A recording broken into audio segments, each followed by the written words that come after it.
Ladies and gentlemen, welcome back, Duels of the Spellslingers. So it's me, Obus Form here today. I'm actually one of the Spellslingers Discord admins / mods, and I wanted to bring to you guys a new deck today, a Liliana White Splash. I'm always a control player, but this time the deck is a little more refined to be early game great survival with, resurrection, relentless, and sort of bringing creatures back, and also really the mid-game push into Shadows of the Past.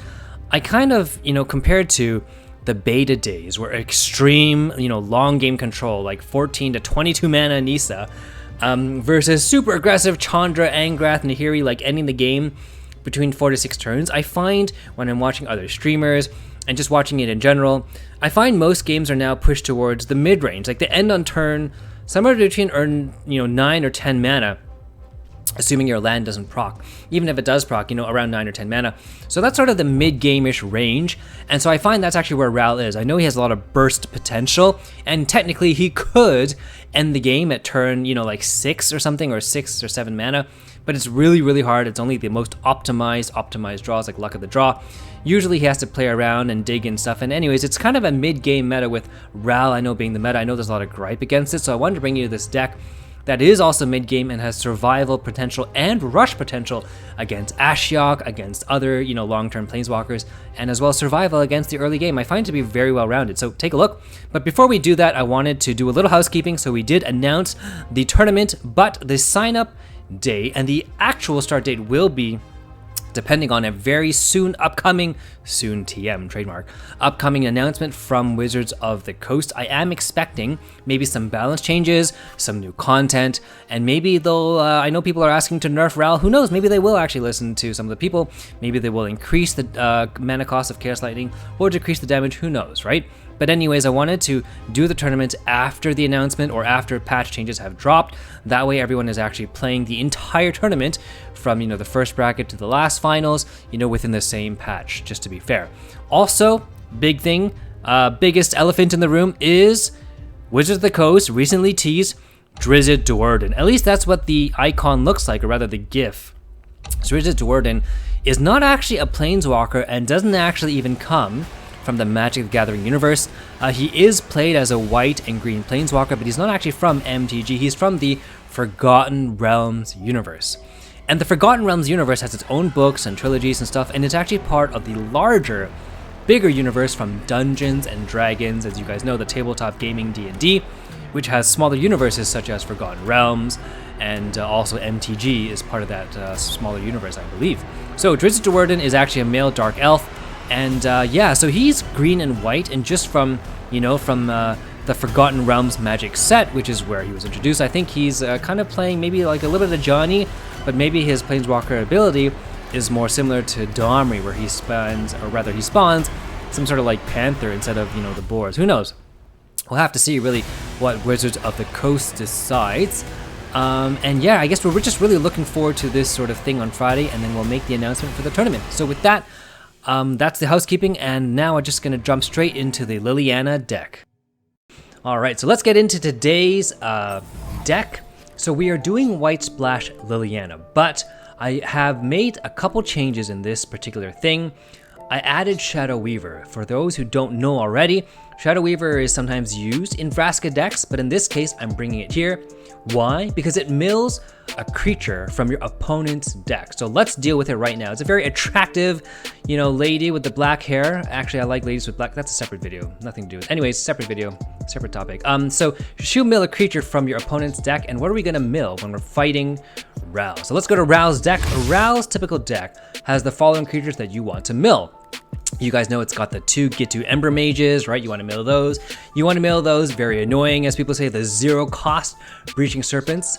And so you can do this for, 1 mana. And nobody will really unsummon this very attractive, girl with the black hair, 1 mana, 1/3. Funnily enough also, she has 3 HP, so no one wants to, so she will end up eating so that Chaos Lightning damage.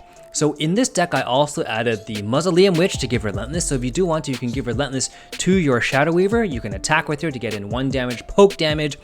And then when it dies, it'll come back as a 2/4, and when it dies a second time, it'll mill a second creature. So that's sort of the combo going on in here. I also have Blessed Rebirth. So if all your creatures die, your 1-cost Shadow Weaver, it'll come back and mill maybe even a 3rd creature. So that's kind of the combo here. But also I made this deck more efficient. I removed sort of the 5 mana, you know, Scour the Void.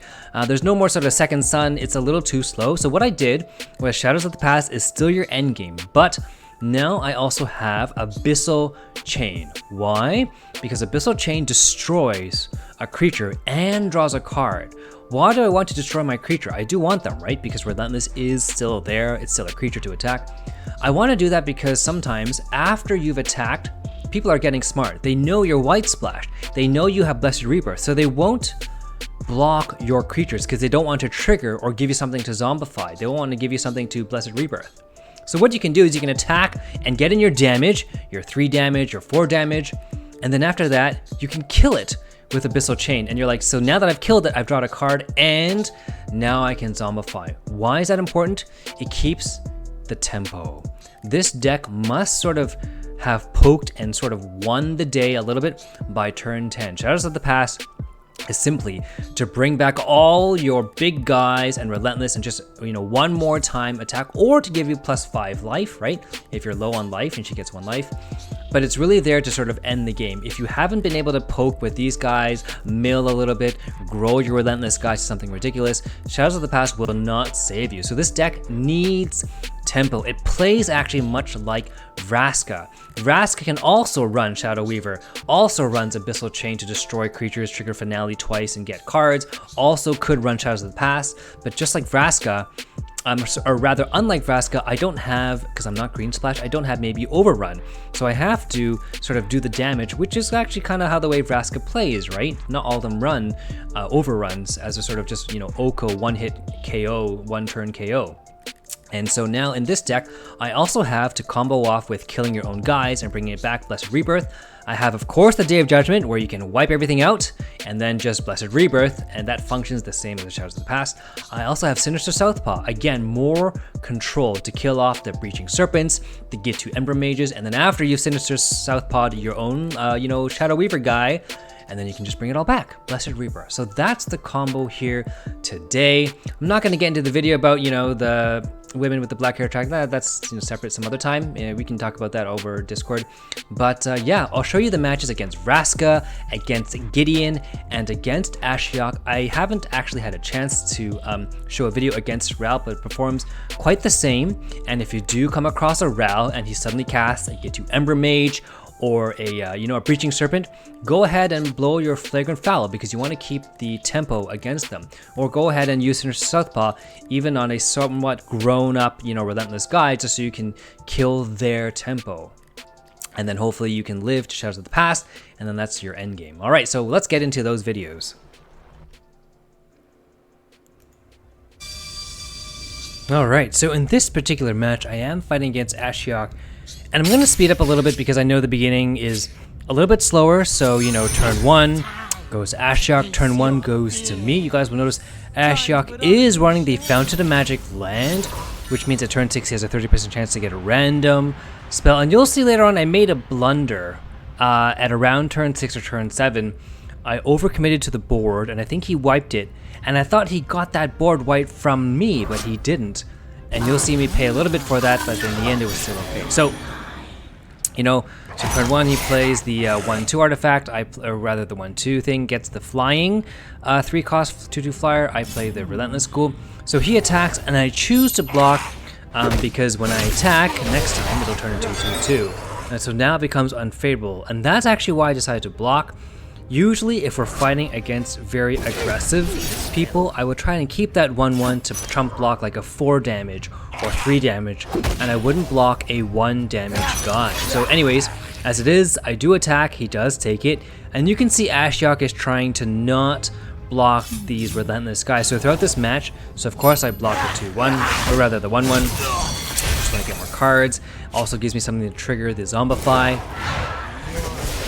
He does do and get some card from me, which we won't know until later, and I think when you find out, you will be surprised just as I am. So the that guy, the 2/1, basically he gets to copy a card from your deck if you have triggered something like Second Sun, he could copy your 10 damage to Second Sun. But anyways, that's just FYI. So, of course, I go in for the attack.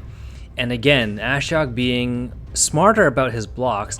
Yeah, he doesn't decide to block, again, giving me nothing to trigger. So, I could have played this turn Liliana's Goliath, but I'm afraid that if he decides to spend 2 mana to unsummon it, I will have 1, wasted my mana gem, and 2, he will have something that I cannot block. His 2/1 guy, because I only have the zombies, the 2/2 zombie, I can't block, and it gives him more of my cards, and that's bad. So that's why I decided not to be greedy and play Liliana's Goliath. Anyway, so that's that turn, so of course I attack again on this turn, and again, I don't think he blocks the 2/2, or even though, okay, he does block the 1/1, doesn't block my 2/2 zombie, just lets it, you know, do its thing. I get into chip damage, I don't even get to have the 2/1 to draw something, so again, I cast more guys. I want to be able to block his 2/1, just in case he, you know, decides to unsummon, and then, you know, drain blood, something. I really want to have something to block it, so I just want to be ready. Anyway, so his 2/1 flyer is costing me a lot of damage, and you'll see later on, I have to deal with it, but this whole time I've been taking 2 damage pretty much every turn since, I think, turn number 3 when he casted it. So he does play Isochron Scepter, and what does he get for Isochron Scepter? How does he deal with this sort of board pressure? So he does get the Aether Figment, and he gets the 2/1 Lore Keeper, so I have no idea what spell he got from his Isochron. Maybe he got this Get Ahead. I don't know what he got from Get Ahead, so he copied 1 card, and he got a Get Ahead. Again, we do need to count the cards he got. Maybe he got things like Day of Judgment. Maybe he got Liliana's Goliath. We'll see. So anyways, this is a time, Sinister Southpaw, and I kill the Aether Figment again, so I can keep tempo. That's why I decided to blow that sort of, you know, removal thing. He could have bigger things, right? Ashiok could have his 2/3 Saboteur Mage, you know, his signature card. He could have even Arcanus the Archmage, I don't know. But I want to keep tempo because I don't want to wait, and I don't want to have the Aether Figment trade unfavorably into my team. So on turn 6, he has a 30% chance, and the reason I'm reading that is because I feel like Ashiok is slowly playing his cards. He's not throwing out chump blockers. He's not throwing out cards to get more cards. I think maybe he has a Day of Judgment. He did get Get Ahead. He did have his 2/1 guy copy a card, and then he also had the Jolt of Inspiration, gave him 3 random spells. I don't know what he got. And if he does have something like Infest, if he does have something like Day of Judgment, he's just sort of playing the board. Okay, so he has Scathing Glare. There we go. Maybe Scathing Glare is the card he got from Isochron Scepter. He does stun my guy, doesn't attack, yeah, so you'll start to see that the 3/1 flyer overhead never blocks anything, and it's starting to cause so much chip damage. So I have to get rid of it in some way, shape, or form. So I attack with everything. Is something going to get blocked? Is he finally going to block my 1/2? Of course, probably block my 1/1 just because, you know, and maybe the 3/1 Liliana's Goliath will go through, who knows? So this is actually some smart blocking we're seeing from Ashiok. Yeah, so he blocks the 1/1, he does give me a card, but maybe the 1/2 goes through, and maybe the 3/1 also goes through. Doesn't want to trigger Liliana's Goliath because he can't deal with it as a 10/4 guy, and the 1/2, yeah, he just doesn't want to let me play Zombify, but it doesn't matter. I play my Gravedigger anyways, and I get, now becomes a 3/3 Relentless Ghoul. So this is how you can bring value, sort of bring out your little guys, and honestly a lot of these games are just growing maybe 1 or 2 zombies to something ridiculous, and you'll see later on in another video in Vraska, I grow my 3/4 Gravedigger to basically a 9/10. And sometimes you just have to do that to sort of dominate the game. People start being scared because they don't want to spend, you know, so much on removal on this sort of this 3-cost guy. And that's how you play the Liliana dance, or that's how you dance, I guess, as Liliana. So on Ashiok's turn, of course he's going to attack me with the 3/1 flyer overhead. I have no answer, and if he didn't have that 3/1, you would probably notice he wouldn't actually have gotten any damage on me at all through any of these turns since turn 3, except for maybe his his nightmares. So this is actually costing me very heavily because this particular deck doesn't run any flyer, doesn't run the P-Foul, doesn't run the you know, the Blood Queen Drana. And so he stuns my guys again, trying to buy more time, as Ashiok is supposed to, doing well to build up his nightmares. And again, I'm just suffering damage because every turn he's poking me for 3. So I have to deal with that somewhere. So I know he's never going to block with the 1-3, so I just attack with everything. Maybe he'll give me something to zombify. Maybe he'll finally trigger my 3-1 guy because he's now going to be down to 10 life if he doesn't. Maybe, yeah, so he blocks my 3-3, finally turns into a 4-4. And this is the time when I think I made a blunder because, again, Jolt of Inspiration gave him 3 spells. He has 1 get ahead. He also copied 1 from the 3-1 guy on the board. There's a big chance he has Day of Judgment, so I need to keep my guys not relentless. They have to have relentless without triggering it, and so I think that's why he blocked my Goliath, the 10-4. So I cast, I think in this case it was maybe the Sinister Southpaw. Nope, what do I do in this turn? Do I give, yeah, so Mausoleum Witch, what do I end up doing with 8 or 7 mana?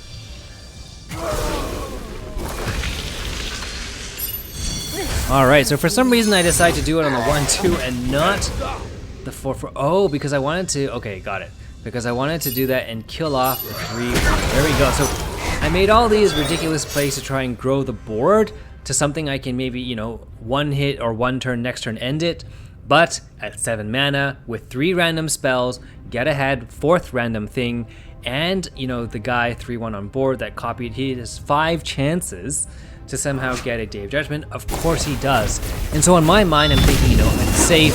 There's no other real big threats. So I start throwing my creatures on board. 8 mana, yeah, Goliath, 3-1 Ghoul, the very attractive, you know, 1-3 milling lady.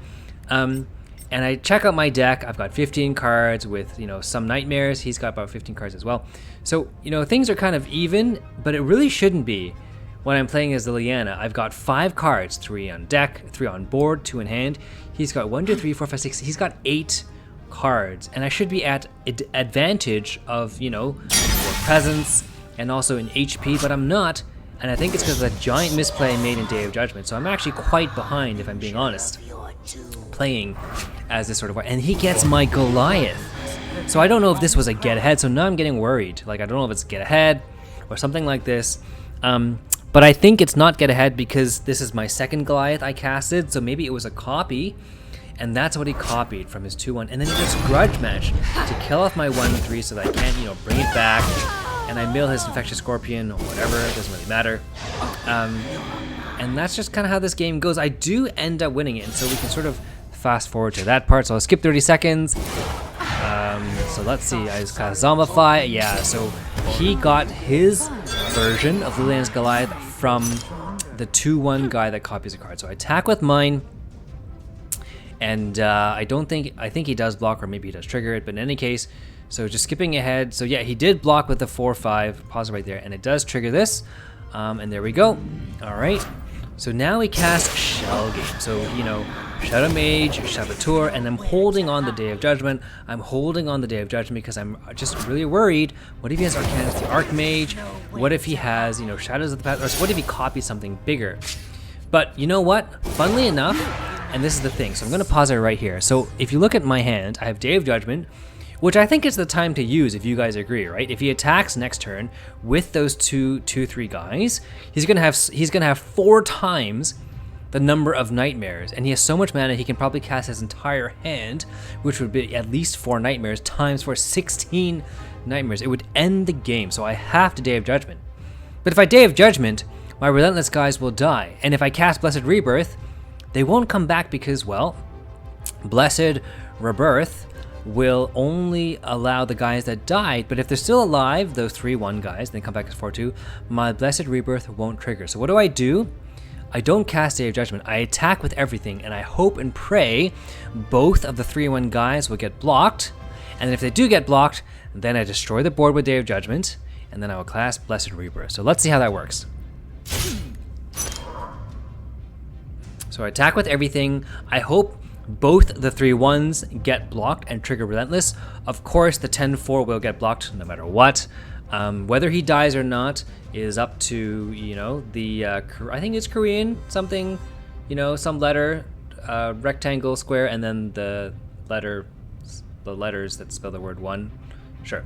Anyways, I hope Ashiok will, you know, trigger those 3/1 guys, and I think that's what he's deciding. Do I trigger? Do I not trigger? Do I trigger? Do I not trigger? Does he have Blessed Rebirth? Does he have Shadows of the Past? And I think this is the decision making. So of course he has to block. Yeah, the 10-4 does of course die. Maybe the 0-6 doesn't get blocked. Who cares? And this is the moment of truth. Does he let it go, or does he want to trigger 4 times? Nope. So he doesn't let one of them go, but he lets the other 3 damage go, which does tell me in his hand, maybe Ashiok does have a lot of those 1-cost or cheap cards to go and trigger his Nightmare. So that's why I still want to get rid of everything, and I want to bring everything back to give me more life, to give the Liliana's Goliath and the other zombie to just bring back more board pressure. But now I'm out. I'm 4 cards on board versus his 5 cards. So 5 on hand and 1 Goliath out there. And so that's it. I've played all my cards, and I usually don't like to do this because even if you don't have a good card, you want to save a card to make it look like you have a Day of Judgment or Shadows of the Past. You don't want to sort of reveal your entire hand by having no hand, right? So anyway, so I'm waiting for Ashiok to do his thing. So let's see, Lore Keeper. What does he get from Lore Keeper? You know, we don't know what he gets. Maybe he has an Infest, maybe he has a Day of Judgment. Maybe he has, not Mind Control or anything, but maybe he has, you know, a Second Sun to keep himself alive. Nope, so he has Overrun. I think that's what he got from the Lore Keeper. And so luckily for me, I have this 1/7 guy just sort of sitting around doing nothing. He eats 7 of the 11 damage, so I take 4 damage. Lucky for me. And so yeah, he has only the 5/1 to block. So now I'm thinking if I have another Sinister Southpaw, Flagrant Foul, whatever, I can sort of end the game. So he decides to Fatal Infection. Let's see. So, alright, so Nightmares are triggered. Everything attacks. Things will get blocked. So let's just skip ahead. So things do get blocked, and he keeps his 8/2. Looks like both of my zombies got triggered, and I found a zombie. I think I drew one.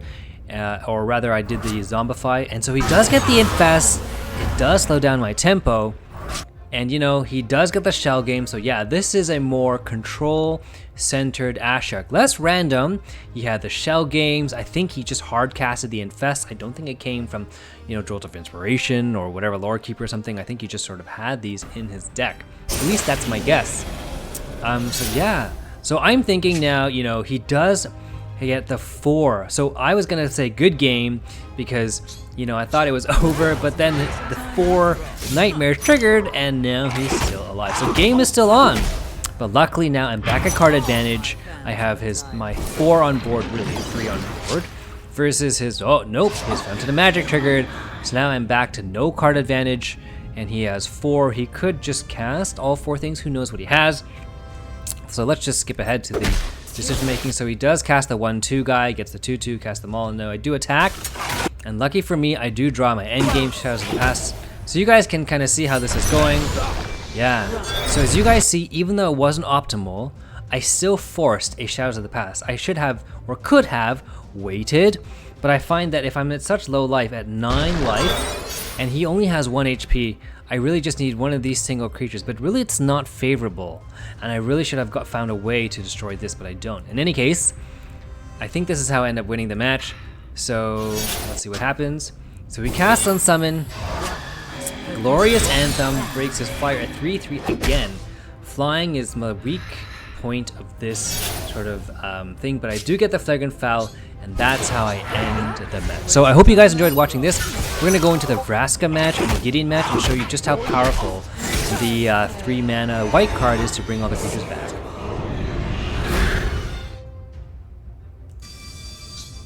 Alright, so in this match versus Gideon, as you guys know, Gideon has to trigger his passive. How?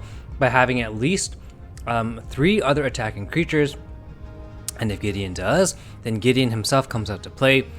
So in this match, we're going to show you how I think the amount of control that White Splash has allows White Splash Liliana to sort of just, you know, block Gideon and then just sort of board wipe and win the day. And because you have Relentless, you can still have some board pressure, you still gain HP. So, you know, turn 1 is just turn 1, turn 2 is turn 2. So I attack. Of course he's not going to block because Gideon wants to bring himself to having 3 creatures. So I'm just putting up chump attackers. Again, Gideon is not going to block, so I can get in some free damage. So I call them chump attackers because they're just 1 or 2 damage pings. All right, and there we go. So on turn 3, I draw my Day of Judgment, and that's what I'm really playing into. So the moment as a control player, you draw your Day of Judgment, you really have to start asking yourself, how can I make it? So on turn 7, either I'm totally in control, or if I'm not, I totally sort of, bait. As a master baiter, you sort of bring the opponent into your sphere of influence, and with all your, master baiting techniques and practice, then you can sort of end the game. So on turn 4, I do get Flagrant Foul, luckily, and I just, again, to keep tempo with White Splash Liliana, best splash, always White Splash on Liliana. So yeah, I just kill that, and suddenly all my creatures attack again, and they get through. Why? Because Gideon wants to have 3 creatures so that now he can attack. But since we're holding a Day of Judgment, we can sort of, we don't want to eat the 5 damage, so we're going to block favorably, and then, have one guy block unfavorably because I want to block the damage. And then, of course, my 3/2 cannot block. So that's how you sort of trade with Gideon when you're control. You want to always have a creature to sort of block his face, and then just sort of deal with his creatures in the most favorable trade. So again, lucky me, 2 Flagrant Fouls in a row, and I think I'm just going to, kill the 3/2, keep the tempo. I don't want to reveal what I have to play, so I attack first. Of course, he blocks favorably, and then let's see what I get. So I do get my Shadows of the Past, and that will combo off very nicely with my Day of Judgment at turn 7, and turn 10 will just sort of end the game. So that's what I'm playing into when I play against a sort of aggro, the Gideon, or maybe even Chandra and Angrad, depending on what we're doing. So the 4/2 comes in. I block with the 1/1, so that becomes a 2/2, and so now I can attack. And the 2/2 will always be attacking, and I don't know if the 1/2 will get blocked. So again, he has 4 creatures on board. I get my second Day of Judgment, not necessary, but I get my second Day of Judgment, and let's see, does he block my 1/2 to make it bad, or does he just let it, pass through? So, okay, he decides and gets the giant growth. So now we know that it's green splash Gideon, and I think he's doing this because he's like, yeah. So lucky for me, I mill the Leonin War Leader. He can't get any more. I throw in these creatures, and I'm mousing it over for you. This is my game. I can Day of Judgment, turn 7. I can Day of Judgment again turn 9 in case anything happens. And then I can just blow shot the path. So he does use Path of Exile. So I have to just block the damage. So whatever, block this. I take 4 plus 4 plus 2 plus 1. That's 8. That's 10. That's 11 damage to the face. And so let's see what happens. So before I Day of Judgment, of course, I'm going to attack. So he casts everything. So he does a very good Werewolf. Unfortunately, too bad. So I attack with everything. It looks like it's my last ditch effort. Or it's not. Maybe he knows that I'm going to Day of Judgment. I don't know. In any case, I Day of Judgment. And just like that, you have the entire game. And Gideon has nothing. So, I mean, this is pretty much game, as you guys know if you've ever played Gideon. This is pretty much game. So, unfortunately, I don't get anything. And so he's going to have, he gets lots of Lingering Spirit. This part is funny. So Lingering Spirit works, I think, very well with Gideon because they are flying and it's 1/1 and it's overhead. So I, do I Day of Judgment? Do I Shadows of the Past? And I'm really unsure at this moment. So I'm thinking I should just Day of Judgment, but then he's going to have a flying guy and he's at 16, so I can't end it in one turn. So I'm thinking I would just create board pressure. And I want to block that 4/2. I don't want it to become a 5/3 and then also have the Gideon's shield, to get the armor and then turn into a 5/3 and then go to a 6/4, all that stuff. So I just want to get rid of it now. So I throw in all these guys. If you're going to notice on the board, I have only 2 guys that are relentless. And so if you can see, Gideon has all these, chump attackers. So it's 1/1 to trigger his passive. So again, I'm going to try and attack with everything. Hopefully he triggers my 5/3. Hopefully he triggers my 3/3 relentless. So hopefully he blocks those 2 guys. Triggers a relentless. And then I do the most overpowered combo in the world for Liliana, White Splash, which is Day of Judgment, destroy all your own guys, and then Blessed Rebirth and bring them all back. So it's a free board clear, well, not free, but it's a board clear. Yeah, so he takes all that damage. I say, nope. kill off absolutely everything. This is the longest completion. 9 creatures of Day of Judgment. And bring them all back. Blessed Rebirth. It's just like I try to cast something, I can't. And that's it. That wasn't a waste of time after all. There we go. So hope you guys enjoyed this part.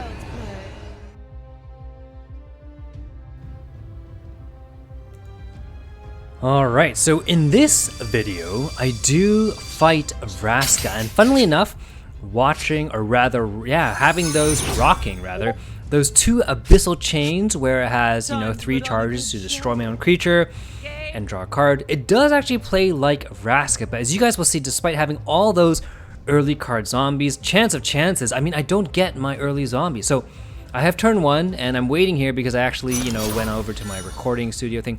So I pass on turn 1. Vraska almost always has, turn 1 play. There we go. Vraska's thrown, blows the mana gem, kills the cocoon guy, gets something with finale and 2 guys. So, yep. So I cast the Abyssal Chain. I'm just going to eat 3 damage straight to the face because I have nothing better to do. And this is the match where I use the Gravedigger. Oh, I'm mousing it over now. I get to grow the Gravedigger and grow him to a 9-10 at the end of the match. And you guys are going to see that. You might even have a laugh. So, Mausoleum, which is my only play. 2/2, Relentless itself. So, of course, Vraska will attack with absolutely everything. Of course, I'm only going to block the 2/2 red guy. I won't block the elephant because I don't want Vraska to have 2 mommy elephants. I only want her to have 1. Right, so I do block. It does become a 3/3, so no matter what happens next turn, I'm probably just going to attack, even if it's not favorable, because I need to kill it so that Gravedigger can bring it back. And if she doesn't, if Vraska decides not to kill the 3/3 Relentless, and you guys will see right now, she cannot. So Vraska cannot kill the 3/3 Relentless, so she might just eat the 3 damage. And this is why having the Abyssal Chain is so important. When people are smart in blocking, or people just decide not to block, yeah, so even though blocked, I can't do anything with it. I can't bring it back, so I have to Abyssal Chain, but I do get the card draw, and now I just Gravedigger and bring it back. So now it's a 4/4 Mausoleum Witch that will give something else Relentless. It could give it to herself again. Alright, so if Vraska attacks with everything, no matter what, I'm not going to block. Yeah, I decided to block the one with more HP. I'm not going to block the 2/2 Mammoth, the baby Mammoth, because again, I don't want to trigger to have 2 for cost 7/7 with Trample Mama Mammoths, so I just blocked that guy. It does give him 2, Doom, but let's see how that works in their favor. So I have a 3/2. Do I attack? Do I Mausoleum? So I'm Mausoleum Witch. Do I decide to Mausoleum Witch? Yes, I do. So I'm Mausoleum Witch that guy, and I do attack. Maybe it gets blocked by the 2/2. Maybe it doesn't get blocked at all. Who knows? Let's see what happens. Vraska, do you decide to block with the 5/3, or do you decide to take the damage and then trade favorably later on to trigger? Nope. So you do decide to block because the 2/2 guy does not have any finale, so it doesn't matter if he blocks now or later. And now I cast. Yep, I don't want to use Abyssal Chains because there's no need yet. I still want to get the damage in from the 4/5 guy. And so let's see how Vraska does. Does she decide to attack with everything? Of course, the 1/1 will attack no matter what. I'm pretty sure the 5/3 will attack, and maybe even the 2/2, even if it doesn't trade favorably. Yep. Okay, so the 5/3 doesn't attack, and I do decide to take the damage because, again, I don't want to trigger the Mama Mammoth. And at this point, I think Vraska is noticing that even though I'm down to 13 HP, she's at 27. She's more than double. She's more than 26. She's more than double my HP. She decides to Fatal Infection this 4/5 guy, Fatal Infection the 4/4 guy, and this is where Abyssal Chain is so important. So more Infectious Scorpion, Vraska's Throne, doesn't waste a single moment, instantaneously kills off the baby mammoth to give 2 mama mammoths, because that's actually Vraska's threat. So when you guys play against Vraska, that's her real threat. So I attack with everything. And who knows, will the 4/5 or the 4/4 get blocked? Yeah, I'm pretty sure the 3/2 does get blocked. But will the other ones get blocked? Maybe not. She's just gonna eat the 8 damage, she can afford it, she's so ahead, yeah. And so this is where Abyssal Chain is so important. So what do I kill off? Do I kill off the 4/5? I kill off the 4/4, I get a Day of Judgment, and funnily enough, I bring it back, and then I Relentless the Gravedigger.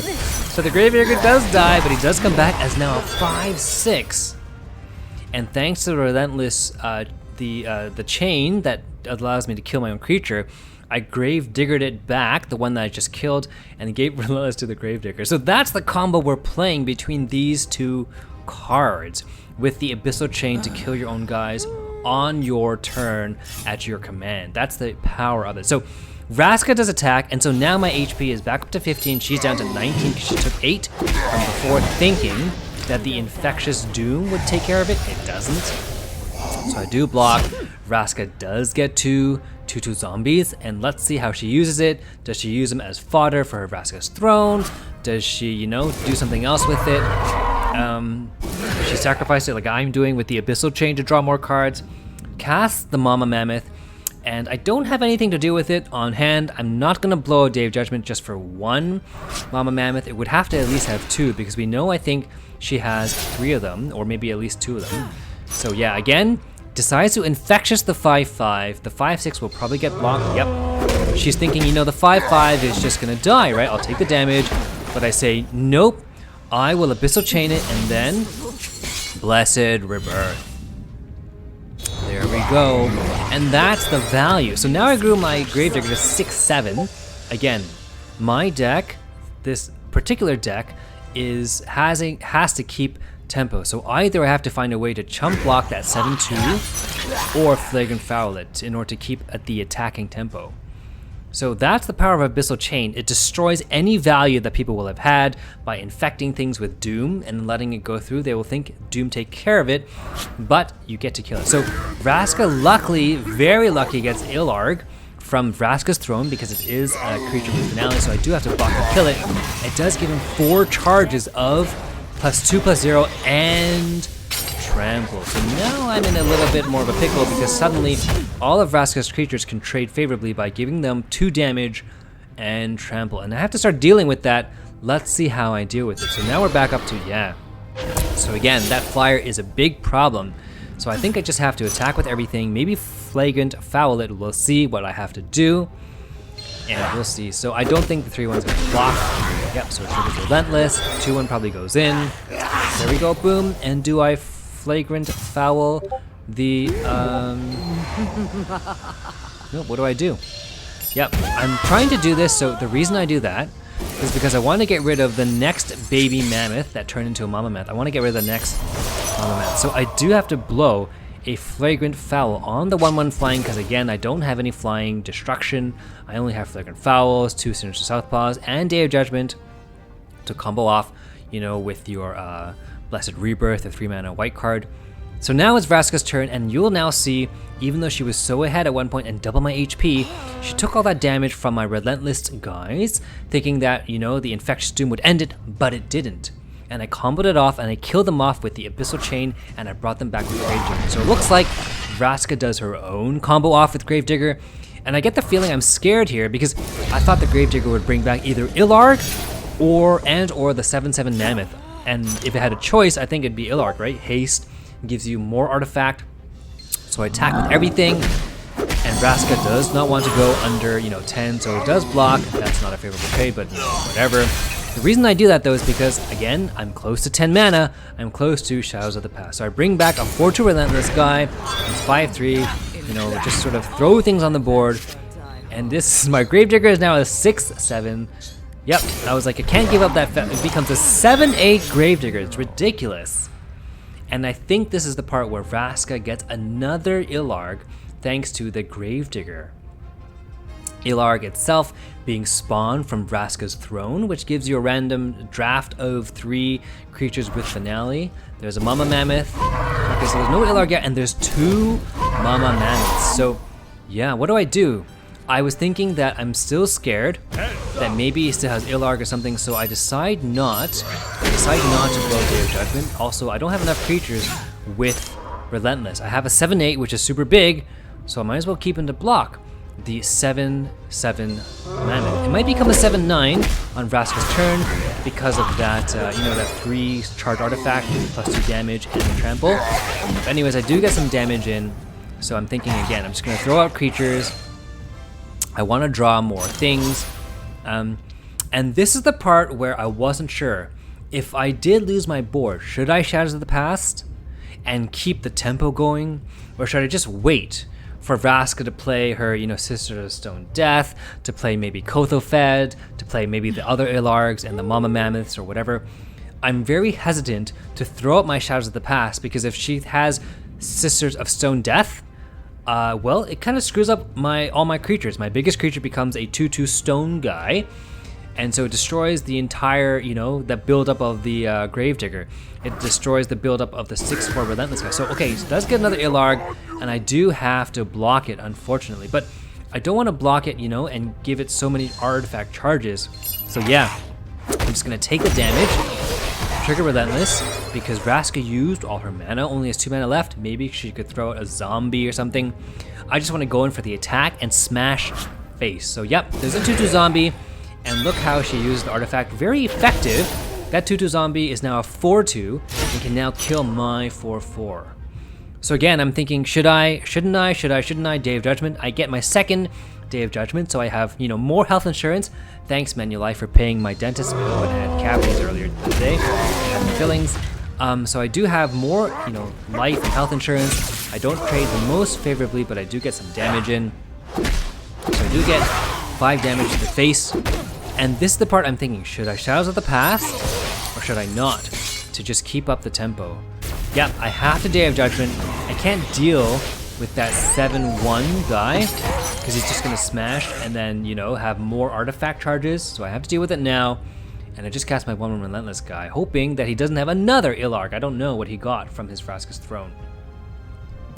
But Vraska is indeed at 7 life, and I'm holding on to my last 2 big plays. Day of Judgment, which again, you have to make sure, see, passes on 10 mana. So I'm thinking maybe she has something ridiculous. I don't want to use Shadows of the Past, and I don't know. So again, I'm fishing for destroying Mala Mammoths or whatever to just, you know. So I get a Flagrant Foul, and I'm scared because if Vraska passes on 10 mana, she must have something ridiculous, or she has a ton of those Flagrant Fouls, of those 5 mana, you know, turn Petrify that turns your guy into a 2/2 stone, you know, can't attack guy. I think she's either full of those creatures or has tons of other, you know, like mythics, like Ilarg and or Sister of Stone Death. So that's why I'm so hesitant to do this. So decides to kill her own grub, gives her guy 8/6, and so look at the power of the artifact. I am forced to just, you know, turn after turn, use Flagrant Foul on earlier, the 3/1 flyer, even though it's just like a 1-cost guy.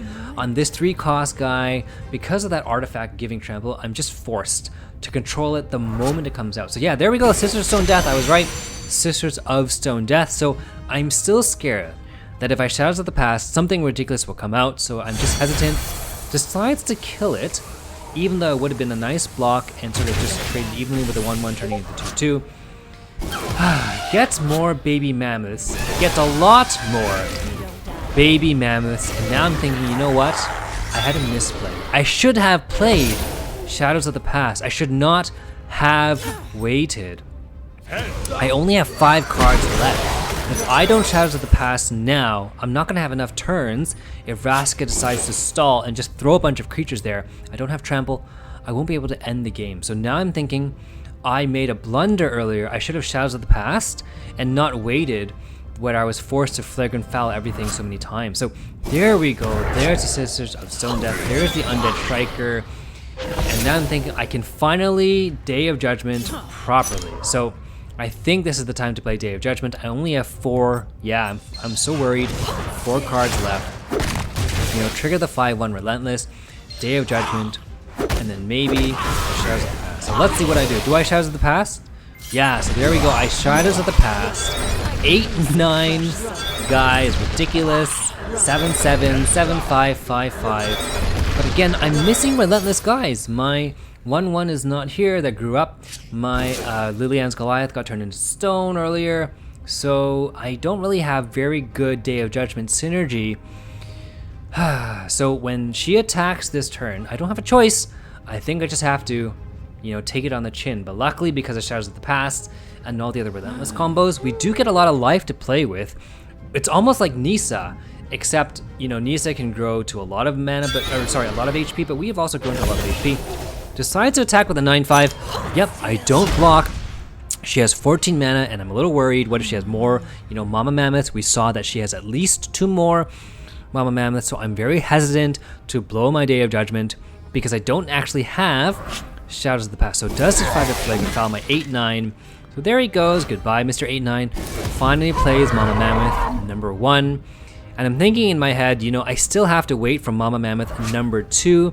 But now that she decides to Dark Gladiator and sort of bring her entire hand out, I'm less inclined to keep the Day of Judgment because all I have to do with is a 7/7. But I have 3 cards left, and I'm super worried. If I only have 3 cards left, that's only 2 more turns, because even if I cast Shadows of the Past now, I won't have it to attack. So I have to just kill everything and go, I can't wait anymore.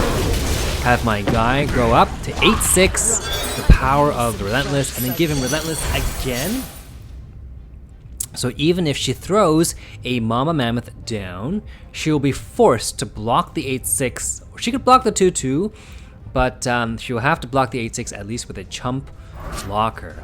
So that's what I'm sort of preparing for. We sort of went through all her Relentless, or sorry, we went through Vraska's Sister's Stone Death. We went through basically the majority of her Mama Mammoth. 2 cards left. It's now or never. And I think that's what Vraska is trying to do. She's trying to buy the time. And I can't afford that time. So, yep, no choice left. It's time to do that. Shadows of the Past, the Gravedigger is a ridiculous 9/10. My Relentless guy is a ridiculous, an 8/5, and he took damage 8/3. Or rather an 8/6, my apologies, and now is an 8/3. And Vraska's down to 3 life. So this is how you can play the Control Liliana. And Vraska decides to commit Sudoku with Recycle Grotesque and does 8 damage to herself. And yeah, that's the game against Vraska. So White Splash Liliana with the, you know, that artifact that allows you to draw 1. I think it's very efficient and effective. So I hope you guys liked what you saw. Please do like and subscribe. Leave a comment you got any questions, and I'll see you guys in the next one. Take care.